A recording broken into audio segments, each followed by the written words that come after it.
Lord, I am. I'm literally running in here. Bernadette is here first. Girl, you are too many things. Girl, sending you so much love. What'd you say? Like and share, like and share, like and share.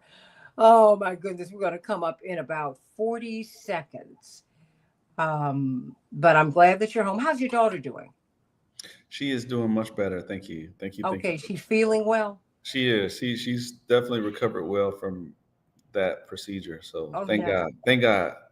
Hey, okay, that's what you do. We're going to come up in 30, actually in 20 seconds, because that makes it easier to edit. I don't have these fractions of time. Oh, good. But this is a good thing.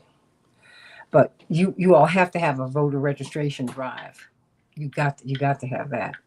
That's the thing that's going to work. And we're up now. Hey everybody, welcome to the Santita Jackson Show here on AM 950 Radio, the voice of progressive Minnesota. We're still talking about these Texas Democrats. They've gone back to Texas, almost all of them.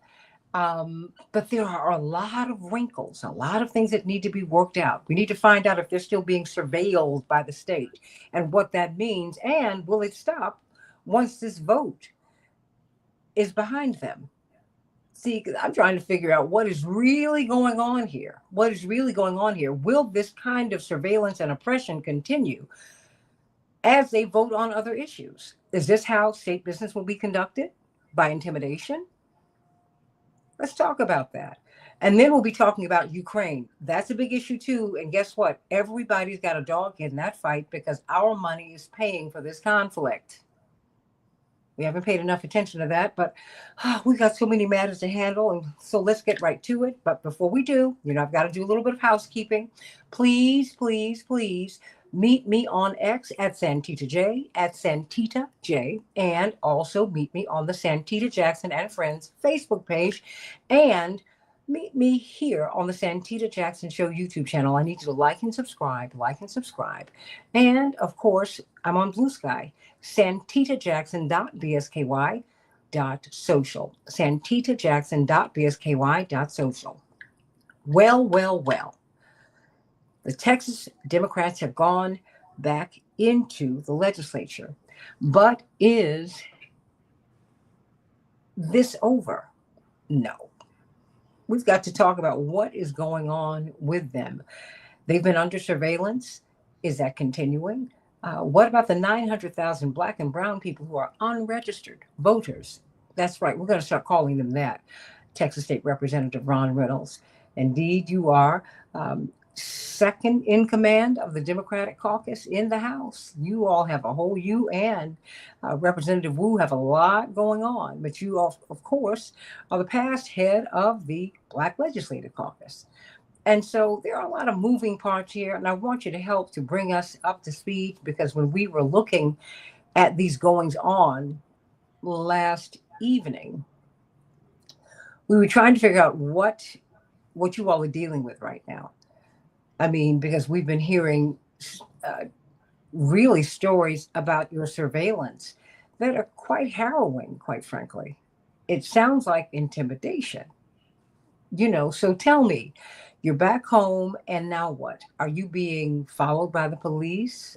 What is happening? Well, I'm glad to be on the show with you to kind of give you a up to date account of what is the state of play in Texas. And first of all, I want to say thank you for giving such great attention to this specific so that people can understand not just in 30-second sound bites, but really kind of the behind the scenes, what's taking place to get a really a broader perspective. So I appreciate that. And I will tell you that I did return to the House floor yesterday only after a quorum had been present. I was very intentional about not making quorum, but once a quorum, meaning that there was enough members, there was actually a way over the number that they needed. I went back to establish a record because House Bill 4, the voter suppression bill, the racial gerrymandered voter suppression bill, was on the House floor yesterday. And I wanted to make sure that if there was a quorum, I was there to help establish the record, working in conjunction with other leaders like the NAACP and LULAC to ensure that we had a good record for when the case went to court in the next round of litigation to challenge it on the basis that it's unconstitutional in violation of the Voting Rights Act of 1965 and the 14th Amendment of the Constitution. So, long story short, the bill was vigorously debated on the House floor yesterday. It passed on a straight party line vote, and I have the record vote here. The bill passed 88 yes, all Republican, 52 nay, all Democrat, 10 absent. So there were 10 Democrats that were not on the floor to vote. And it wouldn't have made a difference because, as you can see here, 88 is the majority. 62 is the total number of Democrats. It's 88 Republicans, 62 Democrats. The bill passed the House yesterday, and then the bill goes to the Senate today. The Senate will likely take up this bill and pass it, and then it goes to Governor Abbott's desk. This is just the beginning. We made a strong record. I was on the floor for hours and hours yesterday, attacking, questioning vigorously the chairman of the bill, which is named Todd Hunter, and about the racial animus and intent of this legislation. I did not spare any words, nor did many of my colleagues. So the bottom line is this bill is likely to be passed in Texas in a matter of days. It'll be passed, and now it'll be then up to the courts to stop it. In terms of being surveilled, we were surveilled up until this bill passed yesterday.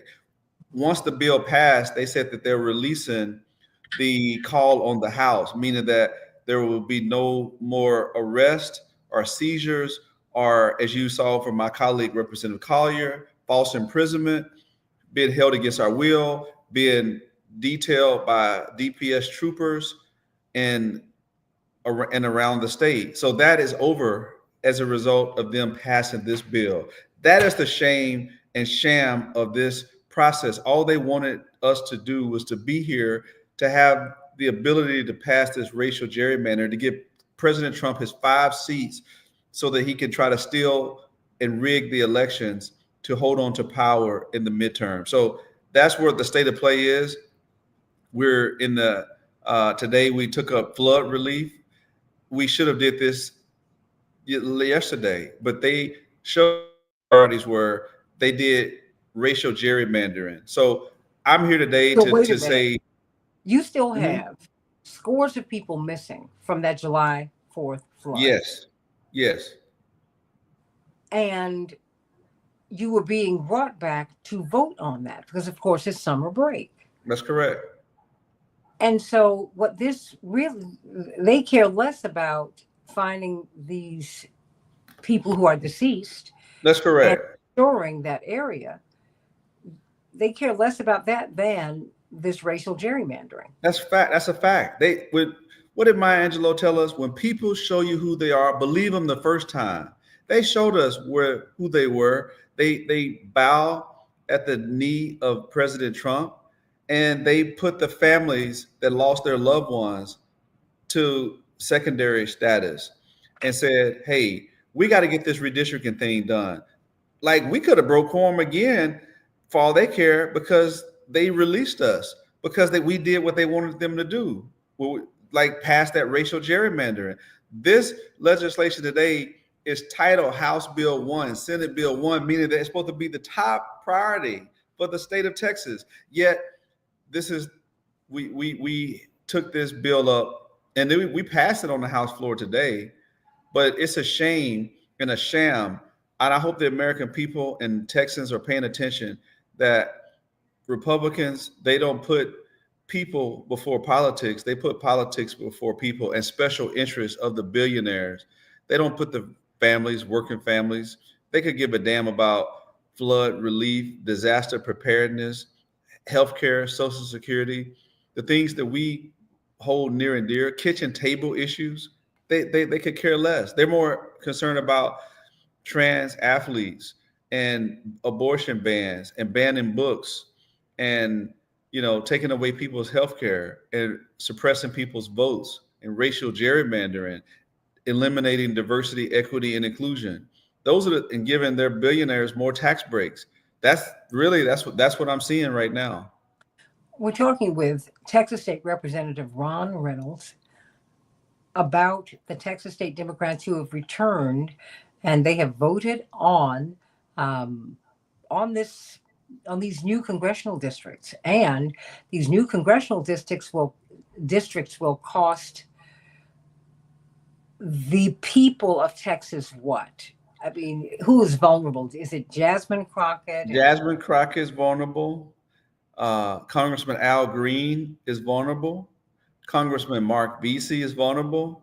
And if Sheila Jackson Lee or Sylvester Turner were alive, they would be vulnerable because it pairs the winner of the 18th congressional district that is currently unoccupied because of the death of my frat brother, our dear friend and beloved Sylvester Turner, and it merges them to face off with Congressman Al Green for one African American seat in Texas, in Houston, and then it does the same in Dallas with Congresswoman Crockett, where they drew her out of her seat.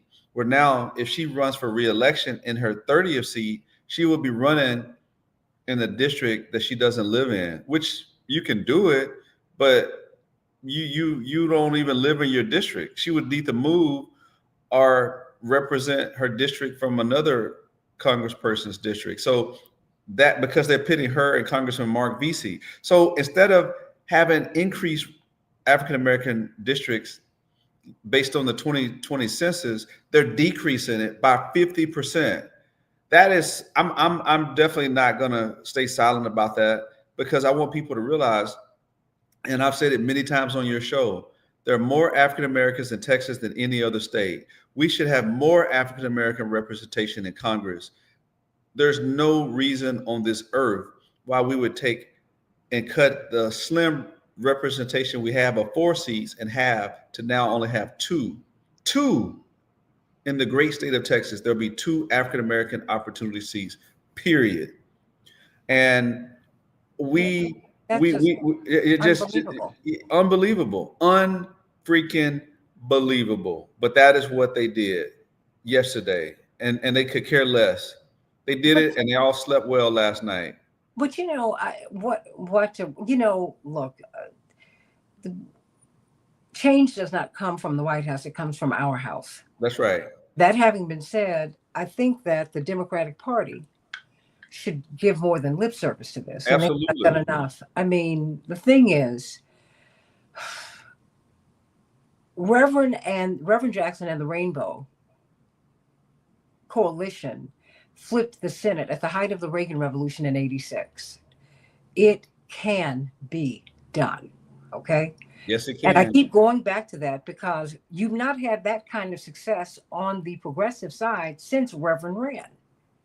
Because he ran as an unreconstructed, unapologetic populist. Obama did not do that. That does not take away from his legacy, but it contextualizes it. Bernie Sanders, Senator Sanders, was on my radio show some years ago, and people were lauding the fact that Reverend broke the color barrier. And I reminded them that you would not have had a woman on the ticket had Reverend not pushed for that, because he was the first top tier candidate to pledge. No, he came out the gate saying that if I am the nominee, I will have a woman running with me. That in 1983 was revolutionary. So, in order to thwart his progress, Vice President Mondale, who was the nominee, who had not agreed to have a woman on the ticket, just before we went to the convention, like 2 days before, said he would put her on the ticket. Okay, not a problem. Women have made some progress. And the white women allies that we had then didn't stood down when we needed support on our 4 minority planks, but we still kept pushing. Reverend also kept registering people to vote coming out of his campaign because he said we can flip this Senate, and that's how it happened. My question for you is, because I don't see the Democratic leadership. I mean, I'm glad that President Obama reached out to you and gave you some words of encouragement, but he's a relatively young man. He needs to be out here registering people to vote. People would be inspired by him. Hakeem Jeffries. You know, first, I mean, the person who would do it is Bernie Sanders, but Absolutely. the Democrats don't want him. But that is what needs to happen. You know, you can outvote this. That's my point. That's right. If people decided to have not a campaign but a crusade, Yes. is anyone talking about that?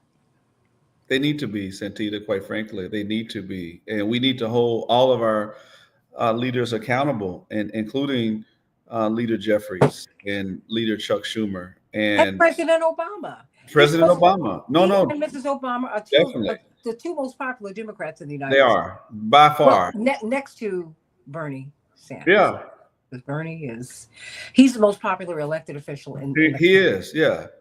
No, no question about it. I mean, I think it's a all the above situation where you yeah. you have President and Michelle Obama, Bernie Sanders. You have Hakeem. I mean, this is these are desperate, drastic times that call for bold leadership, and Yeah. everyone has a role to play. So I don't disagree with you at all that we need to ensure that we hear those voices. President Obama weighed in after Texas had passed the bill yesterday. He weighed in and said he supports the California gerrymander that they do to level set Texas. He came out yesterday. So he is starting to weigh in, but you're right. He needs to lean in. Well, because my question is this: because he and others, and they don't need to Yes, run away from Maxine Waters. correct. He and others, led by him, need to be out here campaigning because Gavin Newsom cannot do what Governor Abbott has done. No, he cannot. Gavin Newsom there has to be a referendum That's right. that Californians have to vote on. That is not a sure thing. That is correct. Yeah, it's not a foregone conclusion because the voters will have the final say. They can deliver the bill with the Democrat majority, but ultimately it will be left to the will of the voters of California to decide the ballot referendum and whether or not it passes. So this could be, and there's going to be a lot of financing to stop it. There's no question about that. And I really enjoyed our conversation on the Reverend Jesse Jackson radio show with David, right? Oh, David Daley, the New York David Times Daly. bestselling, author. He gave some really great information about that and the polling, and so we can't like dig our head in the sand and pretend everything is well because California said, yeah, we want to redistrict. No, it's not over. It's far from over. I So mean, you there's a all are lot. in the eye of the storm. Yeah, absolutely. There's a lot of things that can happen between now and November the 4th when the voters go decide. And you have a very popular former governor, Arnold Schwarzenegger, Yeah. who helped bring in that independent review redistricting commission, who is going to be wholeheartedly, he's already said it, fighting against it, as well as others. So we don't know yet what's going to happen with California, but we do know that President Trump, once Texas passed, he used his Truth Social with a tweet that says that now we did what we need to do in Texas. It's time to go to Missouri and Indiana and other states. And he said, when we do this, we will have better elections. And then at the end of that, he said, and we need to end ballot by mail as well. He stated that in his message. So people need to understand this isn't over with Texas. This is just the beginning. This is just the beginning of the playbook that they implemented in Texas. They're taking this show on the road. They're coming to a state near you with a Republican governor and a Republican legislature. It's 22 states in the United States that are still controlled. Well, only one has said they don't have an appetite for it, and that's New Hampshire. That's it. Interesting. What's interesting about New Hampshire is, remember, they are really an independent state. They are. They tilt Republican, but they're old. They're independent. Republicans. Yeah. They're not. Right. Oh, totally. They're not even Reagan Republicans. They No. are old line. The Republican Party was the third party which is Right. an independent party that opposed slavery. We forget that there was a third party, and it was the That's right. Republican Party back in the day. So I mean, and I keep going back to the voter registration because I don't want us to think that the fight is over and By that far. all is lost. As a matter of fact, I think that people ought to be invigorated now and say, oh, okay, now what is next? What is next is going, having some folks who can play basketball go out onto those courts and talk to those kids. People who can play Yep. football, go talk to these kids who are 18 or who will be 18, get them registered. That's right. Go into these churches, go fraternities and sororities. You know, we're part of the Divine Nine. That's right. But wait a minute, on these streets in the barbershops, uh, just we need to be registering people to vote because you can counteract this. You just have to do it from another playbook. You can't do it from Representative Reynolds from the regular, normal, everyday playbook. That's That right. never works. You're You know, absolutely right. You're absolutely right.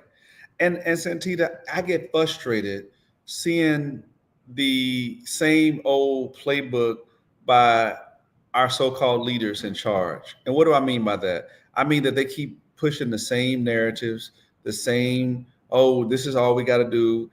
And I learned a long time ago that the definition of insanity is to keep doing the same thing and expecting different results. Einstein came up with that, not me. But the point is, we can't like use and trot out the same broken plan that didn't work the last time and the time before that. So I hope that people will listen to you and others that are coming and saying we need to be doing this, and people that don't live in a bubble, that don't live in the DC talking heads, and the consultants that their interest is, to make money uh, off of commercials and campaigns, mhm. and they don't make as much when they reach out to the black press and the black operatives. That cuts into some of their money. So even though it may be in our best interest, they don't recommend it.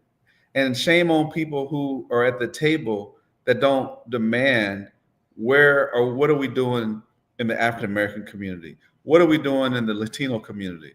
Now, I will tell you that there was an overemphasis on the Latino community in Texas, and Okay. they tried to, uh, but it wasn't successful for whatever reason. I can't speak to that per se. All I know is Hispanic men went in a higher percentage for Donald Trump than they ever had. Uh, they they they they they they won by bigger margins. Uh, African Americans have been the most reliable vote in the Democratic Party. We are the foundation, the base. Black women, second to none when it comes to voter participation on these elections and helping save our democracy. So my call to action when I go out and talk to groups, especially when it's men, I say, our sisters are doing their part. What are we gonna do? We can't. We're supposed to be the head. We're supposed to be leaders, but Mhm. they are running circles around us when it comes to exercising their right to vote. But Now, wait a minute. What is the rub? Because black men are brilliant, yeah, absolutely. and they want what's best for their That's families, their right. communities, their country, the world. Right. It's something that they're not getting. And it's like anyone else. When President Trump gets 20% of the black male vote,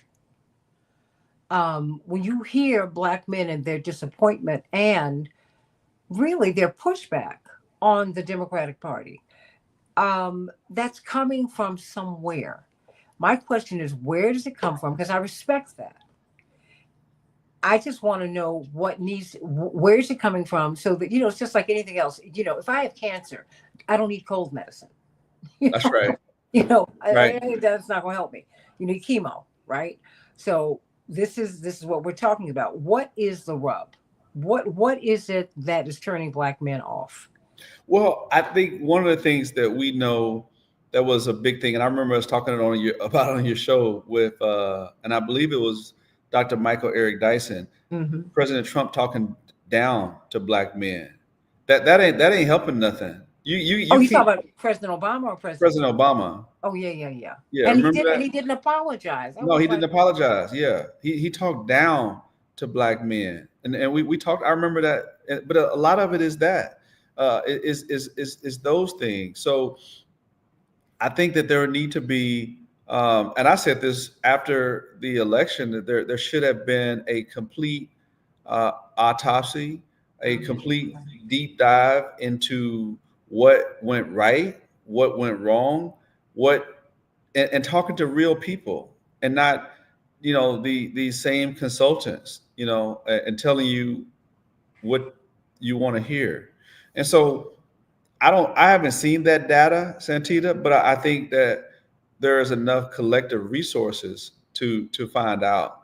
And one of the issues that I can tell you, this is nothing scientific, but I stay connected to the communities that I serve. So I go, you may not think of, because I keep my hair so low, but I go to the barbershop every now and then. I go in there and I like to listen and chop it up with the fellas. And I'll never forget many of them saying, "Hey, we ain't down with those trans athletes. I can't support that." And hmm I kept saying, "That's not really a big issue."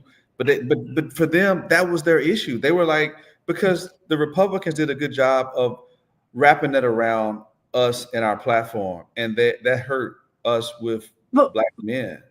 Representative Reynolds, there's also there's not an appreciation for the social conservatism of black people. Mm-hmm. Okay, Mm-hmm. Mm-hmm. and I've seen the most passionate parents among the. I've never black fathers are the ones who've taken this on in these school board meetings. They Yeah. have said, "I don't want my daughter in the bathroom in the locker Yeah. room Oh, with Doc. someone who is a biological male." We That's need to right. talk about that because the fact is that is true. Now, what I don't want to do is do anything that would be harmful or hurtful to these children who are trying to find their way. That's right. That having been said, you've got to respect a father who you are a father. That's right. First thing you did, you're like, I'm gonna come back to Chicago, but my child has got to have That's right. surgery. And Right. I'm not, I love y'all, but I'm not gonna do Yeah. this. Okay, Absolutely. look, my father who doesn't take a day off work, when I Right. had major life-saving surgery, he came with me, Representative Reynolds, for a week. People said I knew it was serious because Reverend got out of town for a whole week, and my father walked through every doctor's appointment with me, frightening the office when he would walk in with me. And he would, as he said to one of the parents, he said, "You're trying to save your baby, and I am trying to save mine too." So Wow. I get it. Oh yeah, yeah, no. This was 20 years ago, and I was good and grown. Okay, so I'm like, wait a minute, because black fathers take hits that they don't deserve. Yes. Yes. So, before I bring up Dr. Gibbs, because I want us to continue this conversation because the cultural arguments do matter. Because Definitely. because that's where you're losing people. That's And right. they keep conflating all this stuff. I'm like, wait a minute. First of all, I think we can agree that you don't want to disrespect anyone. You don't want to hurt anyone. Don't. But everybody's got feelings here. So let's figure out a way so we can save the children and protect everybody. So the children don't walk out of their childhood and youth damaged. I mean, none of them, right? That's right. So look, I got a couple minutes for you. What do you want us to know? Because this is not the last No. that we're gonna hear from you because we've got to talk through literally in the coming days, voter registration Voter. We gotta. and Yes. strategy. We gotta sound like a parakeet or something on repeat that's stuck on repeat. Voter registration, voter registration, voter registration. Right? Like Holly seriously, like wants a cracker. yeah, exactly. We have to. We have to. That's so important. That is so vitally important. And I will come on to continue to have this conversation because this can't be a one-off and then we move on to talking about, whatever else. This has to be a part of the continuous conversation leading up to the next election. And then it's continuous. That's That's one right. of the things that I've learned in my short time in office, 18, eight terms in 16 years Ooh. I've been in office, is that you are always staying engaged. You never can stop and rest on your laurels. Like Mhm. everyone needs to take a break to not get burnt out. But this is a continuum. You can't like, oh, we voted and now we're done. No, you vote and then you hold people accountable. You stay engaged, you stay connected, and then you vote again. And if people aren't doing what they need to do, then you get them out. But the point is, it's not like a definitive end. As long as we're here, we're going to have issues that come up. We're going to have problems. And so we have to make sure that we have a functional government that works for all of us. And the only way that works is that we're all engaged. So we can't get burnt out, throw in a towel and like, oh, I'm over it. That's easy to say. It's cute. I'm over it. But you can't be, because it's not going to be over you. You may be over it, but it won't be over you. And some people say they don't do politics. I said, well, you may not do it, but it's going to do you. And it's going to be the best of you if you're not participating in it. It's going to run over you. So that's Amen. what I want people to know. Just don't be weary and well doing, that That's right. this is a marathon, not a sprint. And that it is so important that we always remember those words from Dr. King, that the moral arc of the universe is long, but it bends towards justice. So that's the hope that I have, Mhm. that we will have a more perfect union if we all pitch in and do our part. I love it. Texas State Representative Ron Reynolds, we are so proud of you. And thank you for your leadership. And we're going to just think about it in the next day or so.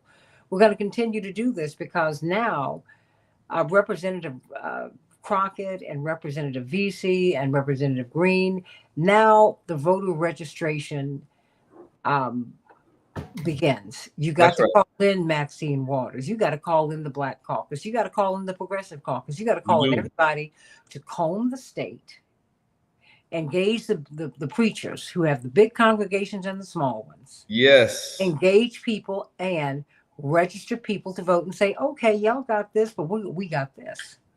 that's right. So Thank you for everything you do. And I look forward to coming back on. I'm sending you so much love. We love Representative Ron Reynolds, Yay. State Thank Representative you. Ron Reynolds, and of course, you know this is I get a chance to hey David Gibbs, who was I always love his commentary. He's always sound. I'll never forget, Santita, that yes. he predicted that Trump was going to win when I thought he was crazy. This madman, I don't know what Wait, the hell he's I talking want you. about. Wait a minute. It's called it. Those of us who sing classically, Vindicata. Wait a minute. Did you? I was like, what Yes. kind of holiness Vindicata, this? Vindicata. Tell me. Come on now. Wait a minute. I want you to say it slowly because I want to Okay, hear this. how do I say it again? No, Vindicata. Venticata. There you go. Vindication. Wait a minute. As in, I See you, Ron. told I'm sorry. I you look forward to so. being on with you again sometime soon. Yeah, yeah. All right, you No. guys take care. You see, I told you, you're not crazy. Some people actually said, he said this was going to happen. And oh my gosh, so much. So there's so much that is happening. Ukraine is in the news. We have President Trump and President Putin who got together, and then some days later, then we are engaged with Ukraine. It seems like the European leaders ran to the United States. Hey, we got to have a conference. We got to talk about this. Help me to understand what happened here and why Ukraine is so consequential. Yeah. I know we've been talking about this for several years, but I think it bears repeating because most of us still don't know where Ukraine is. And yet Americans are spending money hand over fist, by the way, that we do not have as Americans. We need we need money in the United States. Help me to understand this and why and where the European leaders fit in all of this. And will I mean I'm full of questions. Will Putin and Zelensky meet? Is that necessary? Why is America in the middle of all of this? Number one, what do you make of what do you think President Trump is doing? How do you think he's doing? What is he doing? Let me just give a little bit of background because the background is very important here. I've been studying war for my whole adult life, for decades, and one of the things one finds in war is the standard view that the truth is the first casualty of war. Propaganda pervades war. I've never seen in my lifetime a war that has been so misreported and so one-sided reporting as we're seeing here. Nothing even comes close. Even the Israel-Palestine war, which is reporting on that, is terrible, I have to say. But this is even worse in that basically there's been a complete blockage of real information here and intimidation of discussion. Again, that's unprecedented in my lifetime. You'd have to maybe go back to the early 50s at the McCarthy period to get anything close. And what has been obscured is that this could have been prevented through negotiation. The root cause of this is NATO expansion. The United States and the major countries of Europe all promised, made an agreement basically, not to expand NATO into the former communist states. The record on this is absolutely unambiguous. You can go to George Washington University as a set of documents, the National Security Archive that lays all this out. They promised not to expand NATO and then brazenly violated that agreement. And that has kept on expanding and expanding and expanding. And American officials rather engaged in very reckless talk. Not so much officials, I would say kind of the extended government, the foreign policy establishment, people like Zbigniew Brzezinski, the Rand Corporation, the National Endowment for Democracy, which is sort of semi-governmental. All of them were making statements to the effect that, very aggressive statements towards Russia, that they want regime change in Russia.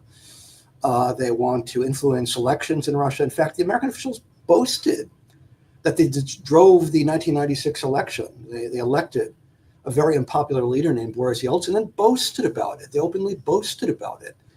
But let me ask you something here, because when we talk about NATO expansion, of course, when the Berlin Wall fell, that was the negotiation was that NATO would not expand one to inch the to the Russian east. border, right? Yeah.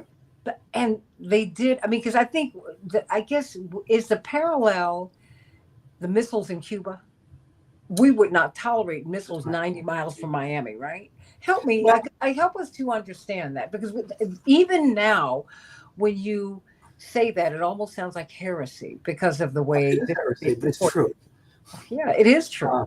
Sometimes heresy is true. I think the closest parallel I could make would be if Russia or China or both would start setting up bases in Mexico. Everyone knows the United States would never tolerate that, and yes, would go to war to stop it. Everyone knows that. That's exactly what happened here. And so there's a refusal to acknowledge that Russia has any legitimate security concerns when they obviously do, and always have had legitimate security concerns. They should not have invaded. They should not have gone to that extreme. But it must be said, for 30 years, they tried to resolve this issue through diplomacy. For 30 years, they were blocked from doing so. They were, Putin at one point offered to join NATO, but he was blocked from doing so. He bent over backwards to try and resolve this diplomatically, and he was flat out refused to do so. Even after the war began, within a month, he contacted the Ukrainians, and they were negotiating in Istanbul. Came very close to a negotiated settlement. This has been attested to by former German, Israeli, and Turkish officials. They were very close to signing an agreement, and the U.S. and Britain told Zelensky not to sign, and he foolishly listened to them, and so the war continued for 3.5 years. Blocking a negotiated settlement has been key to the American strategy here. The whole idea was to defeat Russia on the battlefield, something the U.S. could never do. It was a reckless plan from the get-go, and a cruel one, because hundreds of thousands of people have died that didn't have to die. And yes, Russia shouldn't have invaded, but provoking the invasion, which is exactly what the U.S. did so very intentionally and consciously, was quite frankly a heinous thing to do. And that's going to be forever a very black mark on the Biden administration and also on the Trump administration, because they've continued it. And so I think what you have now is that Russia is, There's also been a lot of nonsense been said that Russia's economy is about to implode. For 3.5 years, we've been hearing that. You can check this. You can go to the numbers at the International Monetary Fund and look at their growth rates, their GDP growth rates, and they've been doing pretty well, better than most countries in Europe. They have a much higher growth rate than Germany, Britain. And there's nothing to suggest they have some economic problems. They have high inflation, but there's nothing to suggest there's anything that's going to make them stop economically. All right, that's just a fantasy. And the idea that they're losing quite a few men on the battlefield, but not as many as people think, because Russia has a lot more munitions. I mean, if you listen carefully to the official NATO officials, they acknowledge this. Mark Rutte, the Secretary General of NATO, recently said that Russia basically manufactures many, many times more artillery shells than combined NATO does. All right. And you can bet that they're doing that, outproducing not only artillery shells, but probably every category of munition. All right. Which means basically they don't really have to do human wave assaults. They can simply use their massive firepower to grind down the Ukrainian army, which is what they're doing. And there is evidence from the battlefield that the Ukrainian army, which has fought ferociously up till now, is starting to buckle. And there's a whole series of cities in eastern Ukraine that are basically semi-surrounded and are about to collapse. And so we could be seeing within the coming months, a collapse of the Ukrainian army. That's a real possibility here. And I think people who look at this with through clear eyes, opposed through fantasy, can see very clearly that Russia's winning this war, and there's nothing the US or NATO can do to stop it at this point in time. And what that means is that Trump, I think, has figured that out finally. It took him a long time, but he figured that out. And he's starting to distance himself from the war. Famously, of course, he met with Putin. First Western official has met face-to-face with Putin since the war began. And not only did American officials refuse to meet with them, but the major officials of Europe refused to have any direct connections with them. I think there were a few phone calls, but no direct face-to-face meetings. Now that has been done in Anchorage. That's a big change. Another one is that Trump is still going to provide intelligence, satellite targeting information. He's going to provide the weapons, but Europe will have to pay for the weapons. And there's a limit to how far that can go. And I think what Trump is signaling is that he's distancing himself from this war because he sees it as lost. How is that being received by the European countries? Europeans still seem to be dedicated to a fantasy. And the fantasy is Ukraine can win, or that this war can go on and on forever. It can't go on and on forever. And Ukraine can't win. Russia's going to win this war on the battlefield, or the bottom line is we have two options. Russia can either flat out defeat Ukraine on the battlefield if there's several more months of war, more loss of life, and more loss of territory, or we can settle on the battlefield, and it will be settled on Russia's terms because Russia's winning on the battlefield. You can't regain at the negotiating table what you lose at the battlefield. That can't be done. And no war can you do that. And I think the Europeans have not accepted that fact, even though it's a fact. And they seem to be clinging to the idea that this war can keep going on. And so I think they're being very foolish here, because I should say it's also a very cruel policy, because it's going to mean much more loss of life on the battlefield. Let me add, by the way, the Ukrainians have now turned around on this issue. Public opinion polls show that in Ukraine, 2-1, they want a negotiated settlement. They don't want the war to go on anymore. So, the major leaders of Europe, Merz of Germany, Starmer of Britain, Macron of France, they're all saying to the Ukrainians, we don't really care what you think. We want this war to go on, even if you don't want it to go on. And Zelensky's listening to them, evidently, at least at this point, he seems to be. Who wants it to go on and why? That's a good question. I think the original idea here was that NATO had to have a function. And the idea that basically you could do away with NATO meant that a whole series of vested interests, the military-industrial complex, which, by the way, is quite large in Europe, especially in France, and very influential in Europe, would lose a lot of contracts. Military personnel would maybe sit around and twiddle their thumbs or something like that. And so there was a real concerted effort to find a new function for NATO, and the function was expanding into the former communist East. So they didn't really have an enemy for a long time. Now they have an enemy. They created an enemy out of thin air, basically created an enemy. What is NATO's relevance now? I mean, I can't. I got two of Dwight Eisenhower's books, President Eisenhower's books, and I started Waging Peace. Yeah. I said, how many American presidents would write today a book on waging peace, being a warrior for peace, right? He, what were his thoughts on NATO? He saw it as he did not see it as a permanent state of affairs. He saw it basically as a temporary state of affairs. There's some Right. documentation to that effect. And, I think the problem is once you start a big institution with vested interests behind it, it's very hard to dismantle. And NATO is one of those institutions. And even after the Soviet Union disappeared from the map, there was a concerted effort not to let NATO disappear, even though it had no function. And to find a new function for NATO, and expanding into the East and provoking Russia became its new function. And so really it was kind of a war-making entity in search of a mission, in search of an enemy. And obviously if you look for an enemy, you'll find an enemy. And that's what they did. Everyone is paying the price except for some vested interests. I should add, it's not just the Ukrainians and the Russians who are paying the price. We all are. Energy prices were increased. Food prices were increased. Even more so in Europe. The economy of Germany has been damaged by this in a way it may never recover. And I think the voters in Europe are figuring this out because the tough leaders in Europe, Merz, Starmer, and Macron, are extremely unpopular. I believe they're around 20% popularity. And I think one of the things they're doing is trying to enhance their popularity by looking like strong war-fighting leaders. And that doesn't seem to be working very well because I don't think their populations are interested in that idea. Aside from, what is the problem with Russia? You know how people speak about Trump derangement syndrome, but we get a new, we hated Gaddafi, we hated Saddam Hussein, we hated Japan. I mean, we just keep on going from somewhere. We hated what is it, Gorbachev until we didn't. And then he brought his beautiful wife Raisa over here, and they were wearing Western wear, and they were glamorous as Reagan. So, they must be like us. I mean, I don't know. It was like, okay, so what was this for? They were the evil empire, and then they were our best friends. What is the rub with Russia?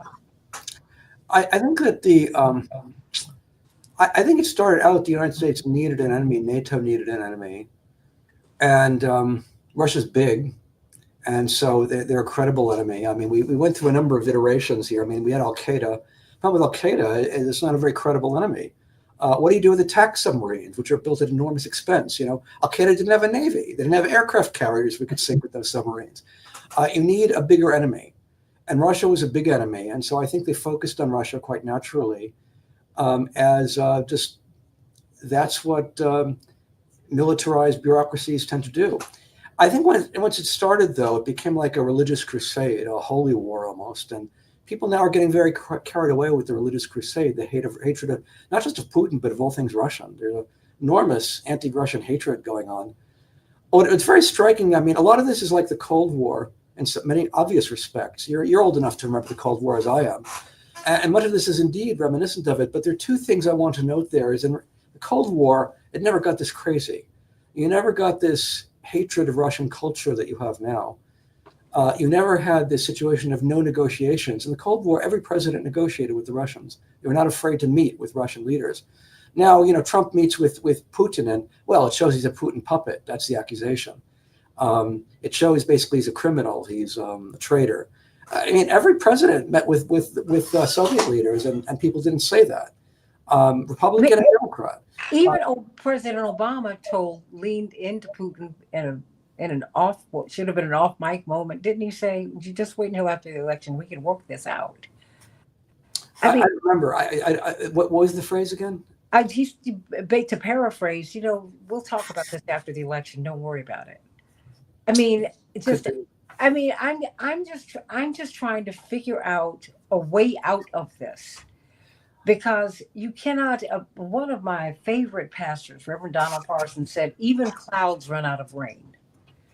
I mean, at some point, we cannot, Americans, I believe that, well, the polls show, Americans are tired of these wars. They are. I agree. They are. I think that one of the things you're seeing here is that the American elite, the foreign policy establishment, the extended government, as you might call it, or maybe the real government in a certain sense of the term, basically had become addicted to wars, endless wars, one after another. I mean, just think about it. You had Afghanistan going on for almost 20 years, and we exited Afghanistan, and a few months later, we have a new war. And people want to make this an endless war. They would love to make it an endless war that never ends. Um, and I think the good news is I think the population really is fed up with this. I suspect not only here, but also in Europe. And the question would be, at what point will the public put its foot down and exercise their democratic rights to insist their leaders cannot get away with this anymore? This is coming at the expense of living standards, that has to be noted. All right. Even more dramatically in Europe, but here too, it's coming at the expense of living standards. And not only in terms of massive expenditure, I believe it's about 300 billion that's been spent overtly, but that doesn't count the effect the war has had on prices, especially food and energy, which are higher. Even this one? I'm sorry? Even this one with Ukraine, or Oh, especially? definitely. Ukraine and Russia are major exporters, not only of basic grains, but also fertilizer, one of the world's biggest exporters, in fact. As well, of course, oil and natural gas. And so this does raise prices. This has a significant effect on inflation. Biden admitted this. He called it Putin's inflation. Blame it on Putin, of course. Blame everything on Putin. But he admitted that it was having an impact on inflation. And everybody's paying the price for that. And again, in Europe, it's much more dramatic. Germany was very proud of the fact, and rightly so, they developed a very strong economy, a very big welfare state, don't have anywhere near the kind of poverty we have. They have 6-week vacations. They have big cars. They live very well in Germany. They have also very high productivity. They never really deindustrialized like we did. They have, major industrial exports that are highly competitive in the world because they're very good. That may all go away because it was all dependent upon inexpensive energy that made it all possible. All right. That's been cut off from Russia. And so Germany may see rapid deindustrialization. That's a real possibility here, and a permanent decline in their living standards. They may not be able to support the welfare state and their high standards of living that they've gotten used to in Germany. That's a good thing, really. And with a permanent war is worth that. I wonder if the people of Germany eventually, again, will say, no, we're not doing this anymore. And again, the last leader, Schultz, was deeply unpopular. He was booted out. Then Merz comes in. A new leader just a few months ago. Right off the bat, he's extremely unpopular. And again, I think the focus, the tremendous interest, the leadership of Europe and the United States have put in this war at the expense of living standards just does not have popular backing. And I'm hopeful that will put an end to it. That's my hope. I'm hoping they'll put an end to it. I'm just wondering if they will, because it seems like you've got, and I'm not inside of President Trump's head, but I do know enough about politics, and I think you do too, because you've also had the opportunity to read these documents once they're declassified. And you know that there are fights within administrations. There are tensions. Some people would like to end the Ukrainian conflict. Others want to keep it going. And I've always had the impression that President Trump wants to end it, that I'm not making him a dove. I'm just saying that he is like, enough already. That's when he spoke with President Carter. He said, look, why is China so far ahead? Because he'd gotten into office, and of course, being a candidate and being the president, two different things. He had access to different information. President Carter told him, we're waging war. They're building schools and hospitals, and they're making friends. So my brother just got back from Namibia and Zambia yesterday, as one of these congressional delegations. And we've been going to different African nations, all of our lives, Dr. Gibbs, like more than 50 years. And he said the growth is stunning. And of course, going into the next century, it has been said, will be the century of the African. He said, in China, you've got basically zero population growth. Their one-child policy gave them more men than women, so they got a problem. In America, we got a problem too. The immigration has been fueling our population growth. He said, I said, they're not having that issue in Africa. He said, absolutely not. Hmm. Your high And reservation population. yeah, I mean, and I'm just trying to figure out where America goes from here, Dr. Gibbs. Um, Well, it's been you know, costly. I'm sorry. Go ahead. no. I just want to know because it was my mistake. It wasn't. They called it an open mic gaffe with President Obama, but it was with President Medvedev. And he said, just wait until this is from, I think it was Reuters, Hmm. because I knew it was President Obama was caught on camera on Monday back then, assuring outgoing Russian President Dmitry Medvedev that he will, quote, have more flexibility, close quote, to deal with contentious issues like missile defense after the U.S. presidential election. My point is, all these guys talk, or at least they back channel. No one is, and certainly two powers that are as powerful as the United States and Russia are not going to be that estranged. I think that one of the things you've been seeing here is that the U.S. president is often constrained by the foreign policy establishment. You'd like to think the president is elected by the people would have all the authority, but in practicality, he doesn't. And it's Okay. remarkable the extent to which, the generals, the guys in the CIA, the people in the Council on Foreign Relations, the think tanks, they have a lot of almost veto power over a lot of what the president can do. And I think that it would take someone like Roosevelt with enormous popularity really to overcome it, or someone like Kennedy who's willing to take big risks, Mm. and did take big risks, obviously, who's willing Yeah. to overcome it. You could put it that way, yeah. And who's willing to overcome it. And the fact of the matter is, Trump is definitely not a man of peace. We've seen that in Iran, and in some ways, he's a very warlike president. I think specifically with regard to Russia, he's always been bewildered by this hatred of Russia. And I think he did all along want better relations with Russia. But because of the foreign policy establishment, again, I'm trying to read his mind here. I'm doing the best I can. But the impression I had is he was blocked by the foreign policy establishment. Mhm. His first term was more warlike and more inflammatory than even Obama's was. And Obama's was pretty inflammatory, I should add. And I think now there's strenuous efforts being made to try and block any effort by the United States, by Trump, to exit this war. And so I think Trump is navigating that. On the other hand, he's under the pressure that I think he's figured out that this war is lost. And when it is lost, he doesn't want it to be his loss. He's very concerned about his reputation. He's very self-centered, even more so than most presidents. We all know that. And he wants to make sure that he can say, this isn't, when they lose, it's not my loss. It's Biden's loss. It's the Europeans' loss. They did it. And so he's trying to shove it off to the Europeans, which means a minimized U.S. role, not zero U.S. role by any means, but as a reduced U.S. role. And so I think that that's likely to accelerate the end of the war. Fact of the matter is, one problem is that the United States, our inventories are down. We don't really have inventories, a lot of inventories of artillery shells, of anti-aircraft missiles, of all sorts of things that we're giving the Ukrainians. We've been giving them these things for 3.5 years. And the cupboard is pretty much bare. And it's bare in America, it's bare in Europe, and it's bare in Ukraine. And so even with American supply of weapons paid for by Europe, this war is a loser. And I think Trump has figured that out, and he's willing to risk some backlash from the foreign policy establishment, because I think he would rather have that than be the president who lost a war.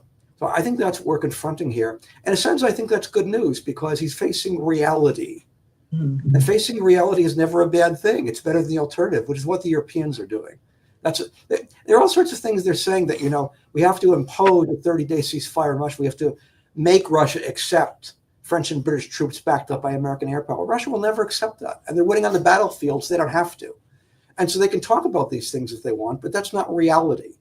I think Trump is much more in a position of dealing with reality than his counterparts in Europe right now. And again, that's a good thing because it's better than the alternative. And so one hates to say positive things about Trump, who's a man I don't like, but in this case, I think he's doing a good job, but he's doing better than he was before, and better than Biden was doing. And so that's a positive. I guess this plugs into your book, The Revolt of the Rich, perfectly, because I feel like we're watching the politics of the 70s Well, I think one of the things you're dealing with here is that the public, in reality, has had really very little influence on policy, that very little influence on economic policy, where it's been heavily tilted against the public interest. I mean, the concentration of wealth has been extraordinary. And that underscores the fact that we're not really living in a very democratic polity. We like to talk about we're the democratic country and Russia's the dictatorship. It's not that simple because we're not really that democratic. In foreign policy, it's even more so. The public doesn't like these endless wars. It has not been that supportive of these endless wars. All right, but we do them anyway. And we just don't listen to the public. And I'm hopeful that one of these days, the public will make their voice heard. One of the things about Trump, I think, there have been surveys that showed this. One of the reasons he won in 2016 and then was reelected in 2024 is people, I don't think this is really accurate on the whole.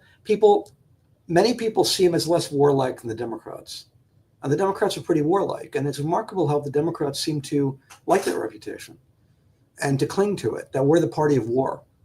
And they're doing it at a time the public isn't that interested in war. And so you have one of the reasons the Democrats are unpopular, there's lots of reasons, this isn't the only one, is they're the party of war, and they're proudly the party of war. And they haven't figured out yet that this is a losing strategy. But the overall situation we have here is one where the public really doesn't have that much influence on policy, and the democracy we're living in is a bit of a sham. Wow. Maybe, and that, where do you think we're going to go with that very quickly before we go? What we need is an anti-war party. We need a party. I think we're going through realignment right now. Trump is very much a realigning president. He's very different from anything we've had before. And so I'm hopeful we'll get in the future. Again, this is maybe this is wishful thinking, which I try to avoid, but I think it's a possibility. We get a breakdown of the two-party system and the development of something else. I'm hoping that something else will actually address the concentration of wealth and the fact that we're having these endless wars that don't do anything to help anybody. I'm hopeful that finally will be brought into the public arena of discussion in a way it has not before, and that democracy will put an end to these wars. That certainly is my hope. Revolt of the rich. You've got to come back and talk about this, because these economic issues in particular, we are on track for them to hit us. Yeah. Every day, things are getting more and more expensive. I just read an article. Some areas are already paying 30, almost 40% more for vegetables. Yeah. And so I cannot wait to have you back on the show to talk about that. But I want you to help us to continue to look at Ukraine, because it looms large for us. It does. Revolt of the rich. How the politics of the 70s widened the class divide. I'm telling you, we're looking at this right now. And you have to understand the context that we're in, and understanding it helps. He gave me another kind of appreciation for what Jimmy Carter tried to do. You know, what Nixon was doing. I mean, just what this whole period, that was a very, very interesting and alive period of history. And I don't think we understand how much it is shaping us today. Dr. David Gibbs, University of Arizona, get the book, The Revolt of the Rich, because guess what? They're not just revolting. They have revolted, and they are trying to take all of our rights from us, everybody. Think about that. Oh, my goodness. The Santita Jackson Show, AM 950 Radio, the voice of progressive Minnesota. Thank you for having me, Santita. Bye-bye.